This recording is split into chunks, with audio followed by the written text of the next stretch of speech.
If you have children and the plan is for you to leave the bulk of your estate to your children, what happens if they get married and then divorce? How do you make sure that their ex-spouse doesn't receive up to 50% of the money that you left to your child? Well, by the end of this video, I'll share with you a key strategy to help you fix this problem. My name is John Moakler, and I'm the founder of Moakler Wealth Management. And for the best advice on how to protect you and your family, subscribe to my YouTube channel and hit the bell notification so you'll be notified when we launch a new video. Here's the thing. If you leave the money directly to your child and they commingle that money with the lifestyle assets for them and their spouse, and then they get a divorce, the ex-spouse does have the right to go after up to 50% of the money that you left to your child. So how do we solve this problem? We solve this problem by putting in place something called a testamentary trust. And it's not something you can implement today. You actually draft it and put it into your will, and then the testamentary trust is actually created upon your passing. Now, back when Jim Flaherty was the finance minister, he took away one of the key features of testamentary trusts.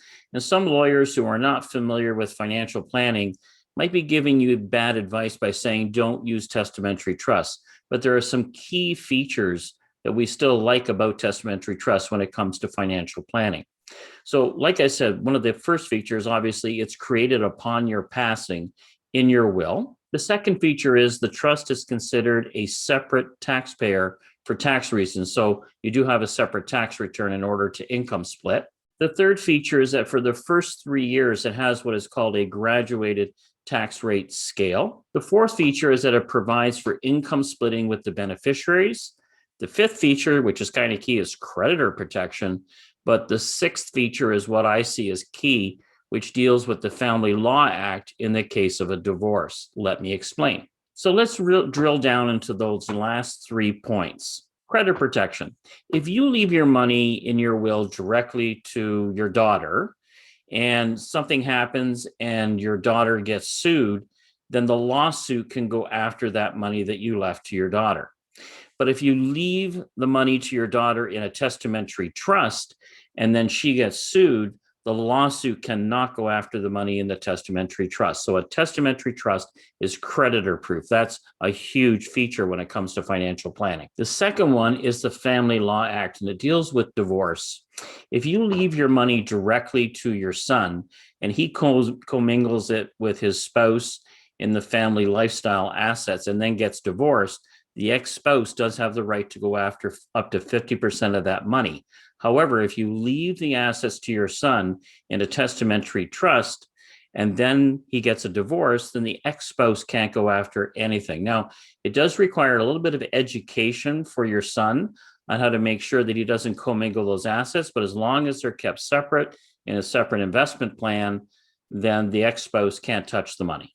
Leave a comment in the section below and let me know if you already have testamentary trusts in your will, or if you're interested in learning additional information or how to actually implement this in your wills. Income splitting. This is huge. And I'm going to use myself as an example. I have 3 children, and so they're adult children. They don't have any kids of their own right now, but how I've designed my will, I have 3 testamentary trusts for each of my children and my future grandchildren. And that's the key here. So none of them have kids today. But in the future, if they do have kids and they have the testamentary trust, they can now take money out of the testamentary trust in their son or daughter's name. And that would be in a lower income tax bracket. And that would allow you to do the income splitting by using the testamentary trust. This is a huge factor, and you can do this for generation and generations to come. So this feature is very strategic when it comes to income splitting, and it's one of the huge reasons why I like testamentary trusts for all of my clients. So if you'd like to learn more about how to implement a testamentary trust, click on the link below to apply to become my client. If you like this video, give it a thumbs up, subscribe to my YouTube channel, and share it with a friend. And always remember, when we design financial plans for our clients, we always make sure that their money outlives them in retirement.